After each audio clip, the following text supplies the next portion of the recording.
he's the president of the United States, and they're covering it up. When Trump tried to cover up things as a private citizen, Stormy Daniels, $150,000, they got him on something in New York. That's different from using the government of the United States to cover up paper files that exist about a crime, a criminal conspiracy, which the president of the United States, when he was a private citizen, was connected to or mentioned in, let's just say.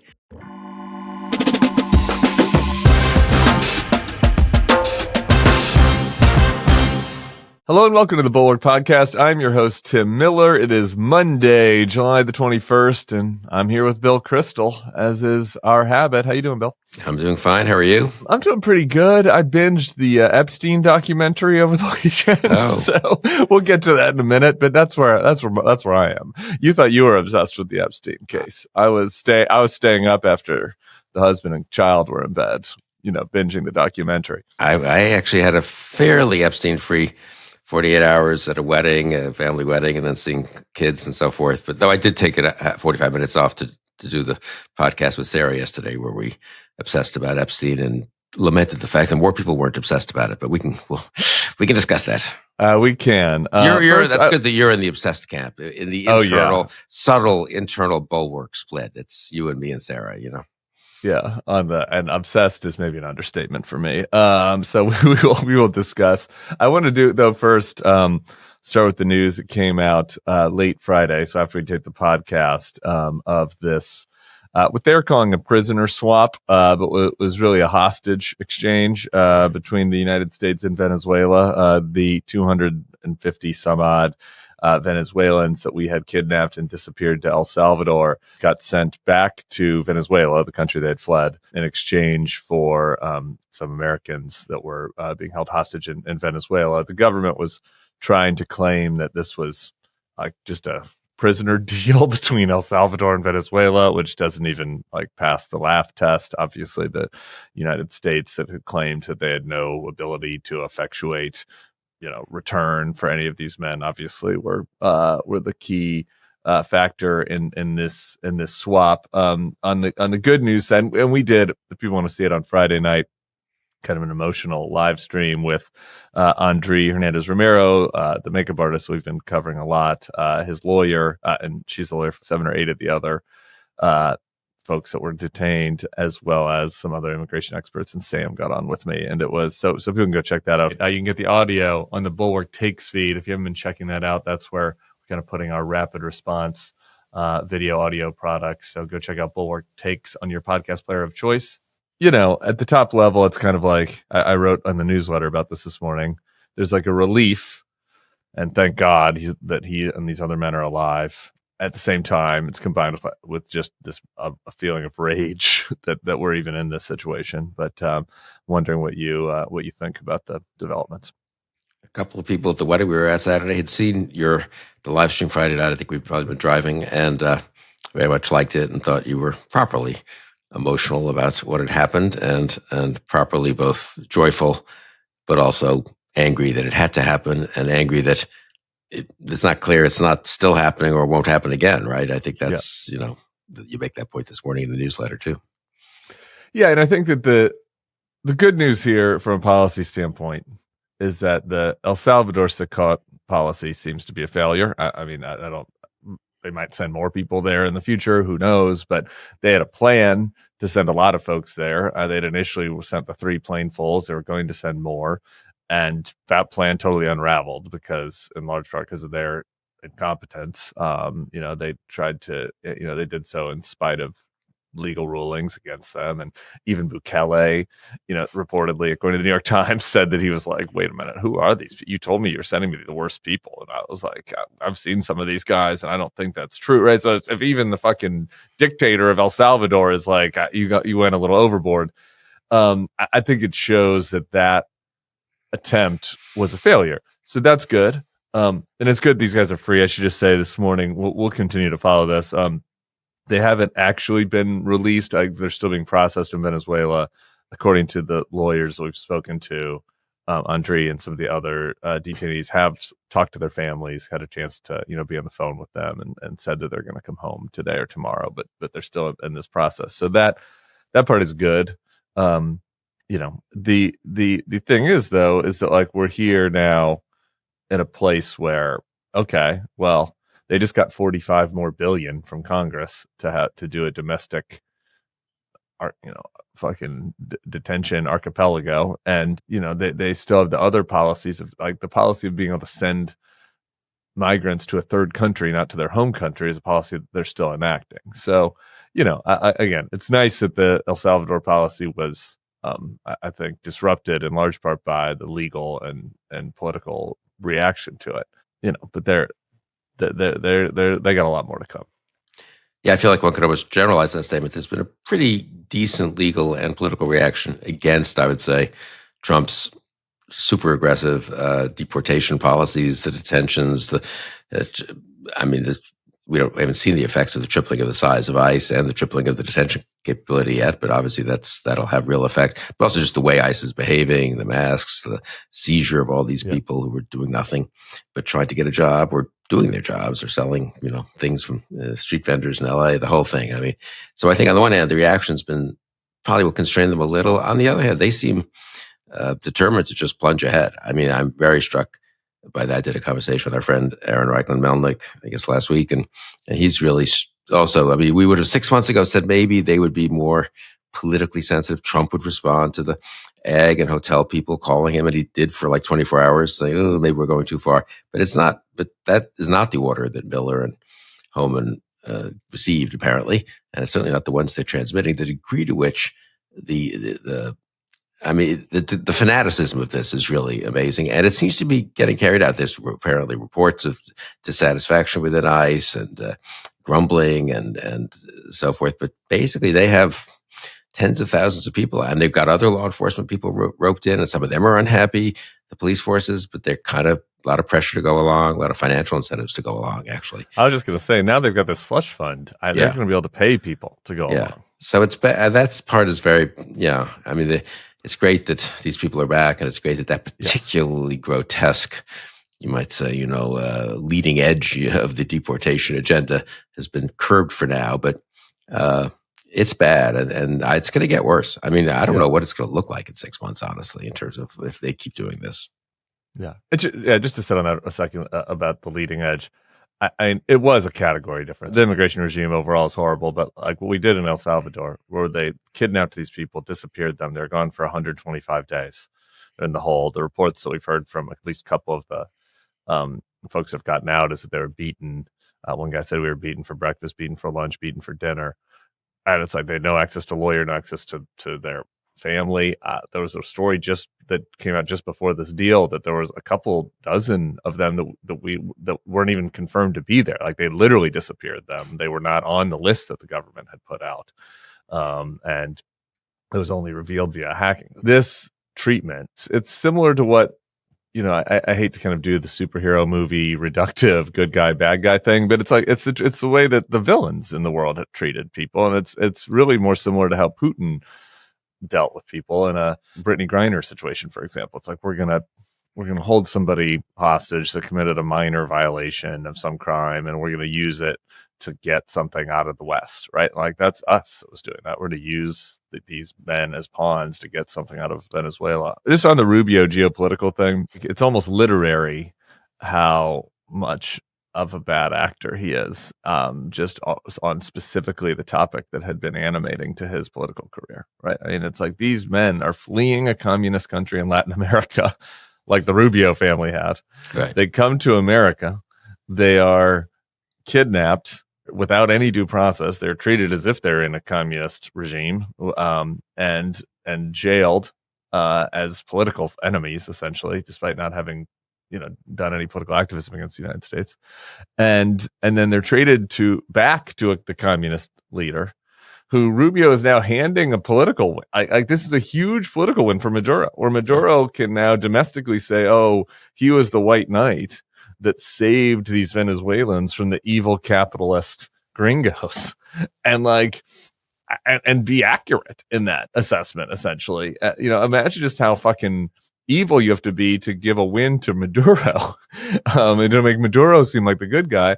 And to me, it's just for Rubio, it's like that whole confluence of like his backstory and doing this to people fleeing communism, and then giving a geopolitical win to Maduro, and it's a total. just utter failure on his part. And I feel like that does get lost a little bit in all this.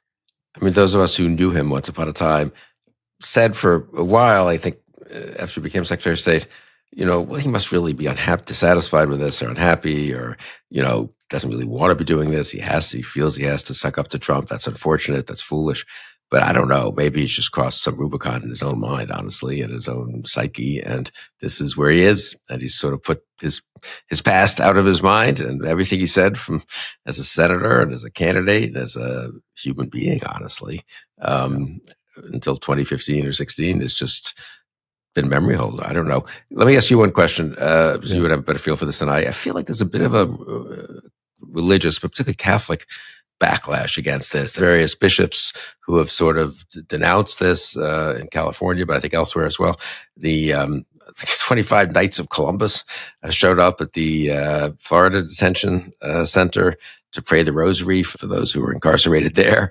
I don't know, I don't know how much effect it has, but do you sense that a little bit? I mean, I remember thinking about this. I did Christmas Mass with my family at a church that has a lot of immigrants in Colorado, because we were in the mountains over the holidays. I can remember thinking that, like looking around the church and being like, God, like bad stuff is coming for this community. I don't exactly know who is documented and who is not in this church, but it's hard to imagine that in a Spanish-speaking Catholic church, a lot of working class folks, that there's nobody that has mixed immigration status or who is not here, who's not documented.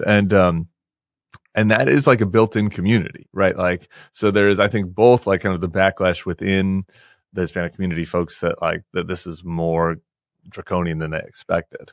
And there have been some examples of this at churches. And then at the elite level, I mean, the Catholic Church, like anything is split, like it's polarized, right? There is a whatever Francis Leo wing and like a MAGA wing. But for the ones that are more in the Francis Leo mold, the immigration is kind of a safe place to advocate on politics, right? Like it is a tradition. It's part of the traditional, kind of Catholic social justice outreach and teaching. And so, it's the kind of thing that you can talk about in the context of church, that's different from Epstein, or, you know what I mean? Like you can't, even if you're not, even if you're anti-Trump or whatever, like you're not going to go up there and do a homily about whatever the latest random Trump scandal. So the immigration stuff you can, though, and there's action you can do, right? Like going down and providing service to migrants in these communities. We saw that in the first Trump term. So I think there's potentially something to that. I can tell you about this game-changing product I use before a night out with drinks. It's called pre-alcohol. Let's face it, after a night out with drinks, I don't bounce back the next day like I used to. I have to make a choice. I can either have a great night or a great next day. That is until I found pre-alcohol. Z-Biotics Pre-Alcohol Probiotic Drink is the world's first genetically engineered probiotic. It was invented by PhD scientists to tackle rough mornings after drinking. Here's how it works. When you drink, alcohol gets converted into a toxic byproduct in the gut. It's a buildup of that byproduct, not dehydration, that's to blame for rough next days after drinking. Pre-alcohol produces an enzyme to break this byproduct down.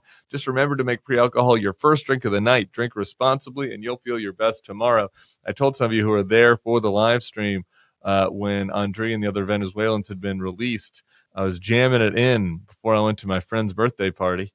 And I just did this. We talked to the great Lindsay Kozlowski, the lawyer at Immigrant Defenders, who was advocating for Andry, was tireless in that, who continues to be tireless, and closed that up, closed down the computer here, the camera, went downstairs, had my pre-alcohol, boom, went out to the French Quarter, and I was rollicking on Saturday. No problems here. Go to zbiotics.com/thebulwark to learn more and get 15% off your first order when you use the Bulwark at checkout. ZBiotics is backed with 100% money back guarantee, so if you're unsatisfied for any reason, they'll refund your money, no questions asked. Remember to head to zbiotics.com/thebulwark and use the code THEBULWARK at checkout for 15% off. Really quick, I just want to run through a couple of immigration things when we get to Epstein. George Redis, I mentioned him on Friday. It was a security guard in California. He was arriving to work when federal agents surrounded his car, broke his window, pepper sprayed him, dragged him out. He's a U.S. citizen and a veteran. He ended up being held in detention for 3 days, and he was released. But that's a U.S. citizen that was just racially targeted because of where he worked.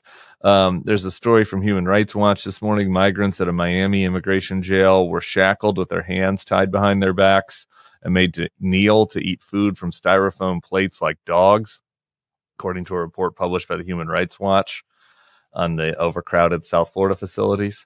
And there's this strange story about Luis Leon. So I don't want to just caveat this that sometimes it's so strange. Maybe I guess there's at least a outside chance that this is a hoax, but 82-year-old man was granted political asylum in the U.S. in 1987. He lost his wallet containing his green card, went to get it replaced, and they arrested him.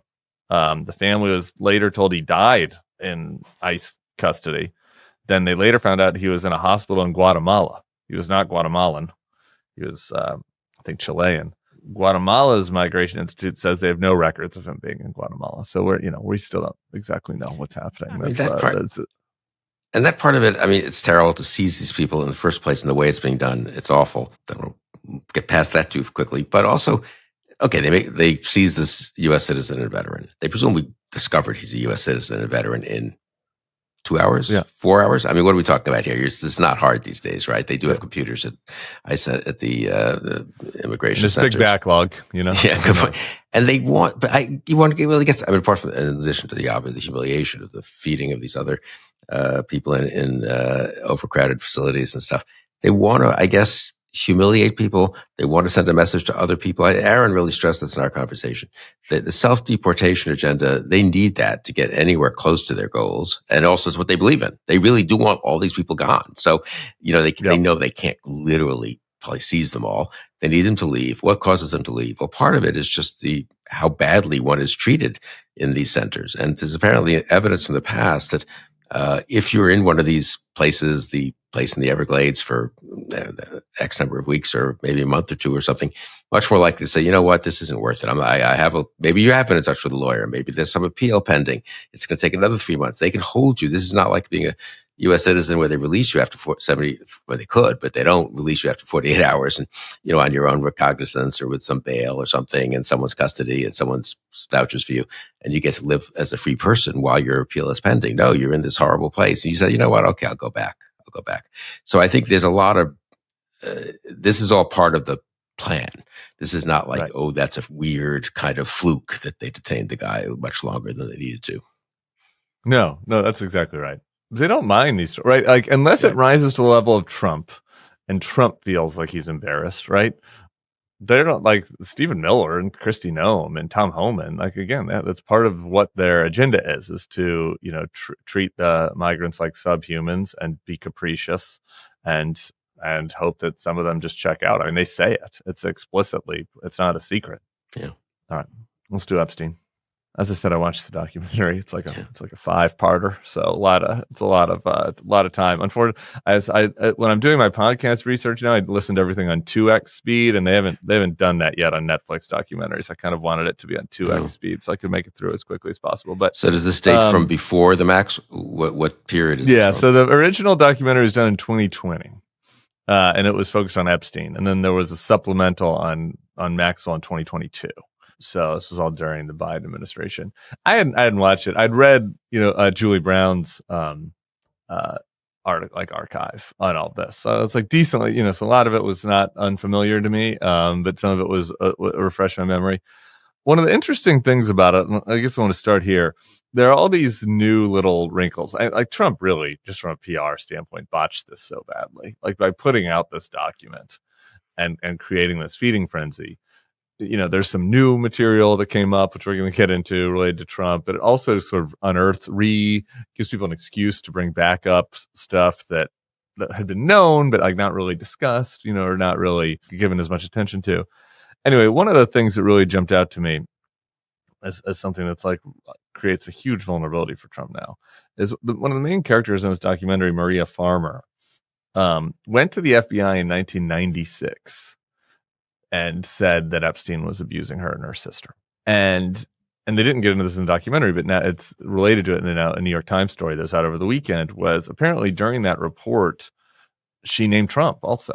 and Trump hadn't done anything to her, but she'd said that she was with Epstein, and like Trump came by the office or something, and she's standing there, and she thought he was kind of hovering over her, and she said that Epstein said to Trump, "No, she's not for you." Which kind of has some implications for what maybe there are others that are for him. I don't know. But she gives this report to FBI 96. It's relevant because Epstein doesn't get arrested for a decade after that, till 2006.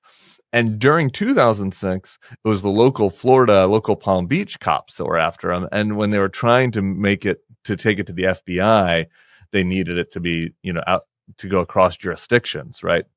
And it was this woman's report from 96 that rose it to an FBI type case, right? Because I think it had happened in New Mexico or Ohio, I forget. So anyway, like the fact that the Trump connection goes back to that, to like the original FBI report on Epstein, is obviously noteworthy and speaks to this now question of, okay, well, how much is he in the vials? Seems like quite a bit. Yeah, no, very much. I mean, yes, I assume he's probably in quite a bit. I mean, they did their research, presumably. I mean, there's so much public information. That's the thing, right?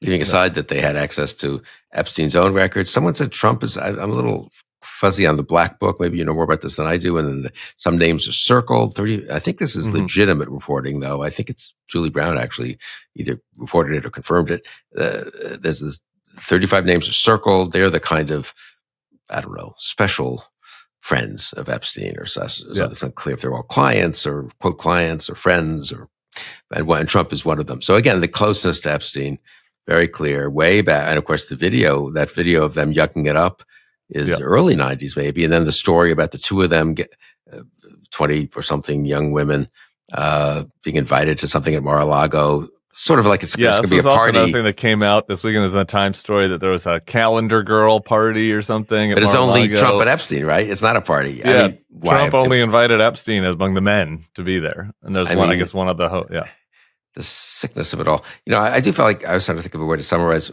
where we are. I mean, I think one thing is, I'd say before all this came out, this was sort of Access Hollywood level, plus the MAGA interest in Epstein and related to QAnon stuff, which has made it slightly different.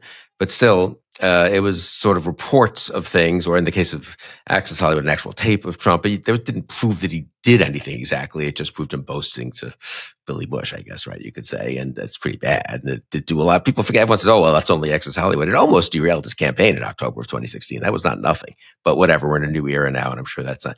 But this is much. So I thought the last 2 weeks, it was the Epstein issue was a kind of an Access Hollywood type thing. Now we're way beyond that. We've got, we're now dealing with there was no crime in Access Hollywood and it may have been crimes that Trump did. He talked about it. What would have been a crime. What would have been a crime, but we don't have, not the concrete. When you read the indictment, I mean, Epstein was, of course, convicted of crimes. Maxwell was convicted of crimes. And Trump's, I'm going to say adjacent to that criminal enterprise, either, almost certainly knowing about it, sort of, but maybe not really, or maybe knowing about it really, or maybe just connected to it. So there's that. And then the second thing that people haven't focused on enough, I don't want to jump ahead, but is he's the president of the United States and they're covering it up. I mean, so you have both the crime and the cover-up. When Trump tried to cover up things as a private citizen, Stormy Daniels, $150,000, they got him on something in New York. But again, that's different from using the government of the United States to cover up paper files that exist about a crime, a criminal conspiracy, which the president of the United States, when he was a private citizen, was connected to or mentioned in, let's just say. That, I think, in this respect, people who keep saying, oh, none of this stuff ever gets to Trump, we don't have a case. I was trying to think, we don't really have a case study of this combination, the criminal conspiracy and the government cover-up under Trump, Right, because he was out of government when the other, right, like when he was trying to get out of the other various criminal conspiracies, whether the classified documents case, for example, or some of this. I mean, I guess, was there an attempt to cover up some of the Ukraine phone call stuff, I guess? But that's not, again, that was like, Yeah, and that was him Not pressuring really a government to crime. do something. It wasn't exactly a criminal. I mean, was sort of, but it wasn't exactly a criminal conspiracy. No, when you think about the first term in 2019, they arrested Epstein. So in a way, they were being more aggressive than the Obama Justice Department, you could argue. Sure. And then he dies, and so that became a conspiracy topic, but couldn't really prove Trump had anything to do with that. So yeah, I do think it's new. People are being too blasé. A lot of our friends and a lot of the journalists, I think, and he always avoids these things, and this is going to be just like the others. Yeah, and also, let's get into the FBI. Well, just one more thing on again, not a new piece of information, but information that was kind of people were reminded of, because of the nature of how the story goes. The Stacey Williams, who was not underage at the time. I think she was in her early 20s, so she's a young woman, but she is dating Epstein, and Epstein brings her by Trump's office, and Trump gropes her. Yeah, and she was one of the initial accusers. When you go back to like that first, in the 2016 campaign, like after the Access Hollywood, and there are all these different women that are making credible accusations of sexual harassment or assault against Trump. Again, one of them was Epstein's like quasi girlfriend at the time that he brings by Trump Tower, and so she's kind of been doing more. So there are a couple of interviews with her over the weekend. Well, just to put your point on that, to put a pin on that, I mean, and Epstein takes it for granted. It doesn't like Epstein's offended by this, right? I believe if one brought one's girlfriend over and some of your friends started to grope her, that might be hard on the relationship, but not in this case. I got a buddy who just dropped one of a mutual friend over not a grope, over a consensual relationship with the girlfriend. So yeah, you could see him being upset. So their behavior is more that of co-conspirators than buddies who like to have a good time. Yes, good point. All right, so on the cover-up, the Dick Durbin letter over the weekend. He writes this: according to information my office received, the FBI was pressured to put approximately 1,000 personnel in its information management division on 24-hour shifts to review approximately 100,000 Epstein-related records. This effort, which reportedly took place from March 14th through the end of March, was haphazardly supplemented by hundreds of FBI New York field office personnel. My office was told that these personnel were instructed to flag any records in which President Trump was mentioned. So talking about the cover-up part of this, and again, like the decision to not release this now does not come after. It would be bad. It would be one thing if it was like, oh, the DOJ, they've been lying this whole time about Epstein, and they didn't really even look at it that deeply, and they're just like, sorry, guys, like, turns out we're not going to investigate this after all. Again, that still would have been a huge controversy in MAGA world, but okay. But that is not what it seems like happened. It seems like they spent huge amounts of government resources to go through everything. And then once they saw what was in there, decided not to release it, possibly because of the extent of how many records that mentioned Donald Trump, and which now we presume they have like a catalog of the times Trump was mentioned. And if he was flagged, right, then at some level somebody was collecting all of those flags. That's really important. Such an important point. I was thinking about this myself yesterday a little bit. I assumed incorrectly, I think, that 2-3 weeks ago when the whole thing, when the memo came out from Bondi and Patel, that they hadn't done a real search, that it was all kind of fake. They had done a fake review and decided, hey, nothing there, which incidentally would, if you were going to just determined to cover it up from the beginning, that's presumably what you would do. I mean, why would you? You don't want 1,000 agents who have seen different things and have the possibility of having a chat with a Wall Street Journal reporter and so forth. So it seems like, I don't know if that was if that was Bondi sort of acting maybe a little bit without talking to Trump because she really believed that they wanted to have an... Or Patel and Bongino, right? Again, it's important to remember that Patel and Bongino not only were active participants in the conspiracy and making claims, that there was this big conspiracy that included a lot of deep state officials and a lot of prominent Democrats. So I don't think it's crazy to think they believe their own BS, right? And then they got in there and they thought this was part of their remit, that they'd promised their listeners on the podcast that they were going to do, that they were going to nab the Epstein co-conspirators. And so then they, ordered a bunch of their underlings to do it. I assume they'd have to talk to Bondi about that, but definitely Patel and Bongino too. No, I right? think I talked to a couple of legal types who've been at DOJ and FBI. Who knows? And their experiences in the past and nothing to do with Epstein. So who knows if their sense of how things work is how things now work? Obviously, it's a very different world. Sure. But now they think very Bondi and DOJ would be central to it. FBI is not really set up to do this kind of thing at the degree to which they're doing it. I mean, and some of the reporting suggests pretty intensive DOJ involvement. So Bondi at least has to agree and then put some resources behind it and so forth. They didn't check with Trump. Maybe they did check, and Trump was just kind of, yeah, go ahead. But he assumed they would arrange it all, so there was no problem. Bondi knows a little bit about Epstein. She was Florida Attorney General and totally failed to investigate anything from 2011 maybe to 18. I can't remember, something like that. 2 terms, I think. She's a bit of a villain, I think, in Julie Brown's account of the total failure to take any of the evidence seriously, any of the victims, many of whom were in Florida. Obviously, a lot of this happened in Florida. Some of it happened in Florida. So anyway, I'm a little bewildered, but they seem to have done a very extensive search. And as you say, they would have, when they do these searches, they would have had lists of everyone in a sense. I mean, it's not like the FBI doesn't do like we do word searchers and put them into a different document, So they would have had Trump, 37 times, whatever. But there would be interesting to find out more about this. What moment it was in mid-late March when Bondi and or Patel and or Bongino or some deputy to them discovered, oh my God, we have to reverse course in effect on this. It does feel like they wanted to put out something, which I guess your point's right about that. If you've been screaming and yelling about it for years, you think, okay, I'm going to put out something and also keep people happy in MAGA world, and also would have get credit for investigating something that Obama and Biden didn't or something, right? I mean. All right, hey y'all, just got a new package this weekend from one of our favorite sponsors at Quince. So I'm excited to talk to you about why I keep going back to their lightweight layers and high quality staples that are becoming everyday essentials for me and for Toulouse, to be honest. Quince is the kind of stuff you'll actually wear on repeat, like breathable flow knit polos. I'm not a polo man, but you might be. Crisp cotton shirts and comfortable lightweight pants that somehow work for both weekend hangs and dressed up dinners. The best part, everything Quince has is half the cost of similar brands. By working with top artisans and cutting out the middlemen, Quince gives you luxury pieces without the markups. I got a new, what I call podcast shirt coming, something that looks nice from kind of the chest up here for you guys. So I'm working on one of those. I think it's arriving today. The kiddo got a new kind of breathable summer shirt and a new swimwear because we're going to do a little quick family vacation here in a couple of weeks and a little weekend trip.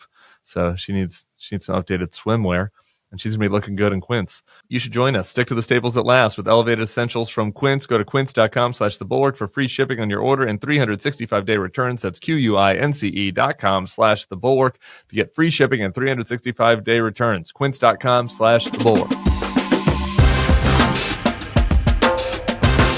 It's very hubristic, and I guess you go in there, and the fact that these people are such amateurs probably contributes to this. But you go in there and you're thinking, all right, we're going to tell people to flag the Trump stuff. I'll just pocket veto that or whatever. We'll put it over here in a secret file to be dealt with later. And in the meantime, we'll go out and put out evidence against Bill Clinton and whoever else, Bill Gates, or whoever, Prince Andrew, whoever they think are the villains in this situation. I guess that, and I guess, and then they just sort of felt like, well, we're running everything, we're in charge, like that we'll be able to do that. I don't know though. That's so stupid in retrospect. Like the risk, there's so many risk points, like of different people that could leak. And I guess it's the true believer also, a conversation between hubris and being true believer, like not believing that, like kind of believing the story that Trump had dumped him actually before the bad stuff happened. And that was for people in MAGA world who are deep in the sauce on this. They already had to come up with a rationale for why Trump was not a bad guy, even because they knew that he hung out with them. Right. And it was that, in 2004, whatever it was, he banned him from Mar-a-Lago. And so Trump is the good guy here. I guess maybe they convince themselves with that. I don't know. Yeah, I don't know. The hubristic side of it, or maybe that they're doing the search. They're pretty confident. It's all going great from their point. Not great, but it's going fine. They're going to have some report. And then they discover something in mid-March and suddenly it's, oh my God. Or they talk to Trump. I mean, this is also possible, right? And hey, we're doing this good search of the Epstein documents, just like you wanted, Mr. President. He's like, I want to know what's in that before you guys do anything. And suddenly it's like, oh, didn't the flagging Trump come a little late? Maybe I think in the search, I think as I recall from one of the TikToks, it's, they decide to, that's not the first thing they say. First they say, just do a search. Anyway, and they reverse that mid-March moment would be interesting.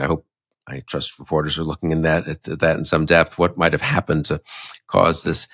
But then they also, you said something, well, didn't they realize this would go wrong? But to be fair, there weren't many leaks that we know of at the time. They hadn't put out that statement 2 weeks ago.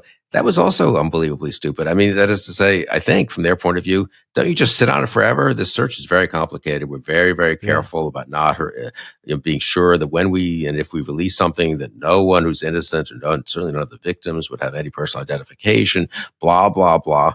And so you just put it off, at least for a while. Then you find sometimes if release it where it's a total rake step. Yeah, they could have just, and it was a total self-own. I guess that's a MAGA. Did not need to put out that statement. Nobody would have been talking about it unless MAGA. A handful of MAGA obsessives that would have been hassling them about it. But yeah, you probably could have found some other chum. Now, again, having now being a fake expert, having watched 5 hours of documentary on it late night over the weekend, there certainly are some other.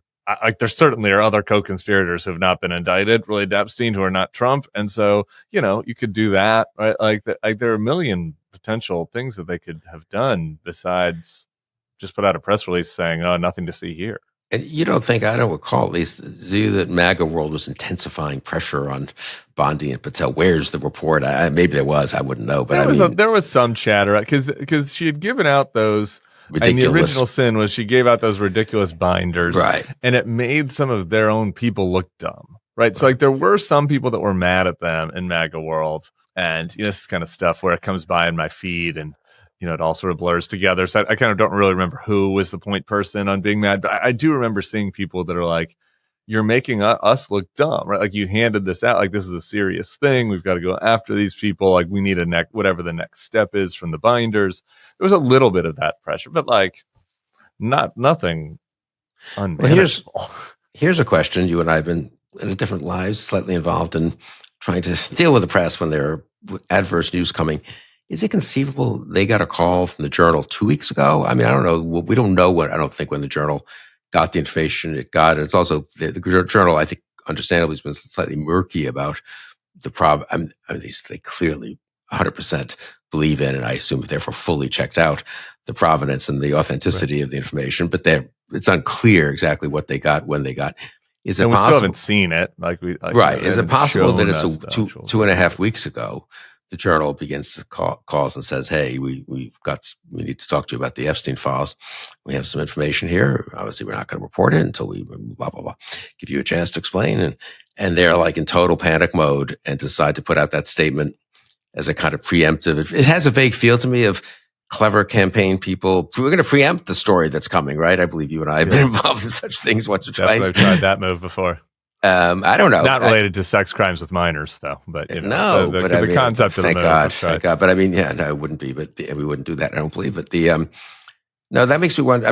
But this is another reason why these cover-ups are hard. The Journal is a player in this. We're going to learn more about what they have, what they got, when they got it, what the reaction of the administration was, and so. Sarah and I discussed this some yesterday. I mean, these scandals have a certain dynamic of their own once they get going. Often, yeah. The one thing this one doesn't have, I cautioned Sarah, who was very, she was great and gung-ho, and the media should investigate, which it should. In past scandals, one reason they keep going is that there's a special counsel, or sometimes the Department of Justice itself, or sometimes a state. House oversight. Yeah, House oversight. Someone is investigating. So on the one hand, there's the Stonewall side of things, which is always the White House and whatever they control. And on the other hand, there's the investigative side of things, and they clash. But there is someone, this case, they've got Justice, FBI, the Congress totally sewn up, so far as one can tell, at least the majority in the Congress, and therefore the official committee proceedings. So it's really I'm a little worried. I mean, if you ask me why, can they suppress this? My instinct is to say no, it doesn't usually work. The cover-up doesn't usually work, but they have an awful lot of assets on the cover-up side. many more than Nixon had, many more than Reagan had in Iran-Contra, many more than Clinton had in '98, right? I mean, they don't have especially they don't have a special counsel with the authority of the Justice Department to subpoena, indict, put people under oath. So I guess maybe they'll move heaven and earth to cover it up, to support the cover up. I agree with that, though. And this gets us into the political with the Democrats. Lauren Egan wrote a great newsletter last night, just kind of about how the Democrats are thinking about how this could be useful and tied into sort of a broader message about how Trump, ran as a populist, who cares about regular folks, but his administration has been all about, protecting, elites and tax cuts for the rich, and now protecting, prominent child predators. And I think there's something to that. And I think that the Democrats then, assuming they take back the House, then do have an opportunity to call Ghislaine Maxwell from prison if they choose, call whoever, and I think that now this FBI, this is where the Durbin letter is, I think, so important, right? Because that gives them a tangible thing, like the House Democrats, a tangible thing to investigate. That's not like Donald Trump's behavior in the year 2003. It's Kash Patel and Pam Bondi's behavior in the year 2025. Did they receive incriminating evidence about Trump and stifle it? And did they report that to Trump? And did Trump order them to stifle? No, that's your classic, literally your classic kind of Watergate Iran-Contra question of what did the president know? When did he know it? And I very much agree. They should focus a lot. I mean, they should focus on the crimes, which as this kind of out of justice to the victims, for one thing, and also because Trump, what the journal did get, the birthday card, is pretty, in my view, reasonably incriminating.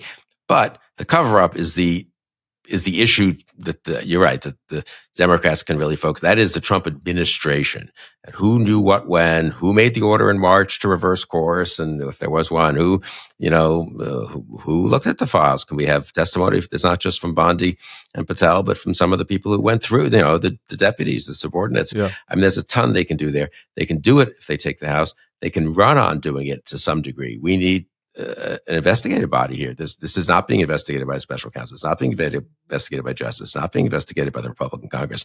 We need to clarify, to bring to light this cover-up. It's not totally a nothing issue, I don't think, in an actual 06 congressional campaign.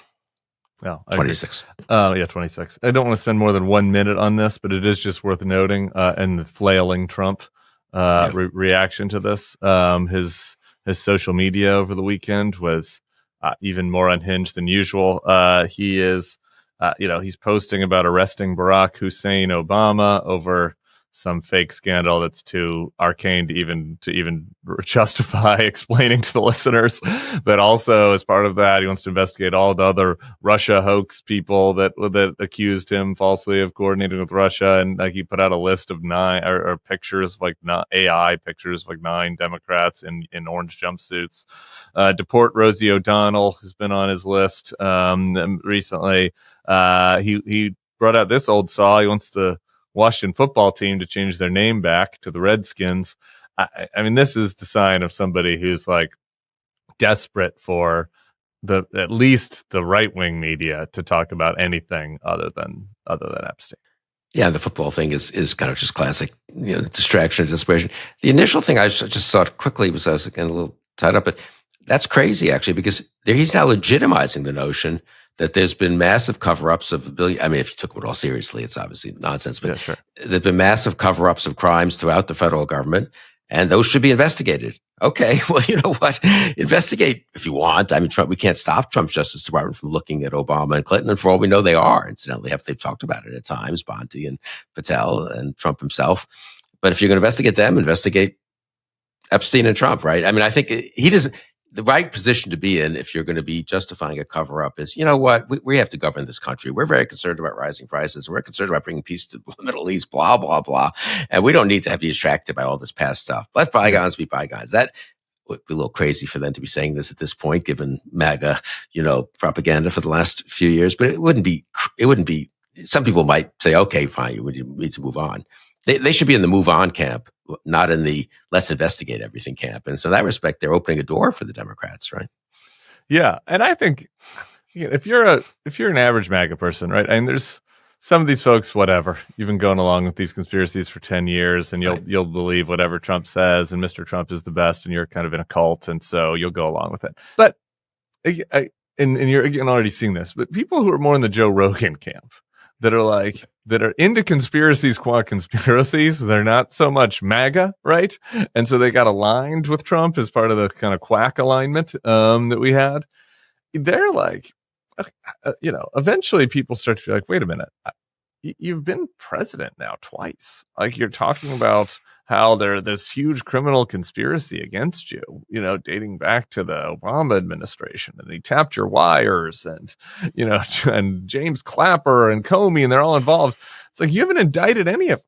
Where's the case? Where's the evidence? Show, like, you are in charge now. You have the DOJ. When you're sitting in Mar-a-Lago, Norma Desmond bleeding about how they should be arrested. It's like, okay, well, that's silly and ridiculous, but like, now you're in charge, so do it. Okay, so put your money in your mouth. Is eventually people start to, and I think that there's an interplay between that and Epstein, which is like, no, this is you've breached the trust with the conspiracists. It's like, even conspiracy theorists like want to believe that there's at least some level of like trust, but that they're not being made for fools. And right now it seems like they're being made for fools, and I think some of them are going to figure it out. No, I think that's a good point. That's well said. But I'd also say, I'm curious what you think about which way does that cut? Does that cut to them actually going after a bunch of Democrats and sort of trying to find people to indict, because a kind of to prove your point, right? I mean, I think the problem is you need to have grand juries. I mean, sure, yeah, and they can create, and this is from the start, dating back to January. Like, what were our worries? Like, I always was worried that they're going to create major hassle for people. Like, they're going to come after them, right. And yeah, I don't want to even put anybody's name into the ether right now, because I don't want to manifest that. But that they're going to hassle people and create all this trouble. But even still, it's like, okay, like, you need to have crimes, right? Like, you still have to go to a grand jury. Donald Trump just can't, call people up for military tribunals, at least at this point. So maybe they do that. Who is going to do it? They've demonstrated a ton of competence across, with some, obviously with some misses within the immigration space, that's spending, OMB, vote. We haven't exactly seen it across these other areas. And so I don't know. I guess, I don't want to jinx it. Don't jinx it. No. But, I mean, just one more point. That's an interesting question. Just like grand jury, DC grand jury, but I guess they could convene one down in Island Cannons District in Florida, which is, I believe, is where they're suing the Journal. Interestingly, that also is desperation. I mean, that is to say, they could have taken the position on the birthday card that, look, we're not going to comment on it, and God knows what cards were in that book, and we don't know if he wrote it. He doesn't remember writing it, but it was whatever, meaningless. I mean, it would be a little hard to. That's a little tries to make it Access Hollywood-ish locker room talk. They felt they had to. They felt that was damaging enough, or they felt that what was still to come is going to be damaging enough that they had to take the position it's a hoax, literally, that this thing was invented, that it's not done by Trump. I mean, I don't know. I just can't believe the Journal does not have extremely good proof, I'm almost going to say, that this is a legitimate 2003 birthday card. The doodle is by Trump, and presumably it's a doodle on a script that he had dictated or, whatever, and been typed by someone at his direction. And one can then interpret this script as the sort of ridiculous dialogue as much as one wants. I interpret it pretty dark and sick, but they felt they couldn't sustain that. I think that's interesting. I mean, that is Trump's first instinct has always been, lots of people's, Nixon, first instinct is deny. It's not true. It's not true. Didn't Trump say that about Access Hollywood for like 12 hours? Yeah. It's not. Doesn't sound like. Doesn't say. Yeah. My voice, but then within that became ridiculous, of course, and then he just went to the kind of locker room talk. The fact that they can't go to locker room talk on this one, I think, either because the card itself is so damning, or because they know there's more stuff to come, and so they have to make it all a giant, I guess, conspiracy to get him. I mean, what is their actual? They can say, okay, it's fake. I'm suing the Wall Street Journal. What's their actual account? Someone made up this card? I mean, some human in 2024 or 2025 did a fake knew about this book of Epstein and was able to slip this card into it. I mean, you think about it for a minute, it's a pretty far-fetched argument they're now making. Yeah. And I think it shows a kind of desperation, but it also shows, I think, knowledge maybe on Trump's part of what is there. Really quick on the Hill, one other thing. Brendan Boyle, the Democratic ranking member on the Budget Committee, has an op-ed in the Bulwark over the weekend about this upcoming government funding fight. We're about 2 months out from it, so there's a little bit of time. It's an interesting take, again, about where the Democrats are now. We had this rescission bill where, essentially there's this bipartisan budget that gets passed, which was an extension a lot of the Biden budget, really, a couple months ago. And the Republicans then last week take out $9 billion from it via party line vote, 50-50, including some really insanely harsh removals of pretty modest budget line items. Boyle's point is, okay, well, so now here we are. Democrats can't be expected to do any deals with the Republicans going forward. They can't, how can you do that if you're going to come to a bipartisan deal and then the Republicans are going to go the next week and be like, oh, we're just going to take out everything that's the Democrats' priorities. To me, it signals, kind of a posture that has changed from what a lot of us were complaining about at the beginning of the year, which was, can we work with these, can we work with them in certain areas, look at good faith? There was another example of this. I think Mark Warner said at a town hall recently that he regretted voting for the Lake and Riley Act now in retrospect. Yeah, it does seem like that there's been a change in posture from the Democrats. Right. I mean, remember, it takes the rescission legislation takes only 51 votes to sustain the president's attempted revoking of these funds. Like reconciliation only takes 51 votes. The budget takes 60 votes. That's why the Democrats had the ability to stop it. That's why Schumer's decision to go ahead and, in effect, okay the continuing resolution was controversial because they did need Democratic votes. That's why the September issue becomes very interesting. It's not reconciliation. It's obviously not a rescission. They'll need Democratic votes. And the Democrats' attitude, there's a reason there's been no rescission legislation since the late 90s. It was done, the rescission was kind of complicated. I don't remember it exactly, but the legislative line on veto was struck down, and this was kind of an alternative to it. Anyway, there's a reason it hasn't been done for almost 30 years, because you can't have a situation where the Democrats go along with some bipartisan-ish compromise on spending for HHS or anything else, DOD or whatever, and with 60 votes, that's how they get some say in the situation.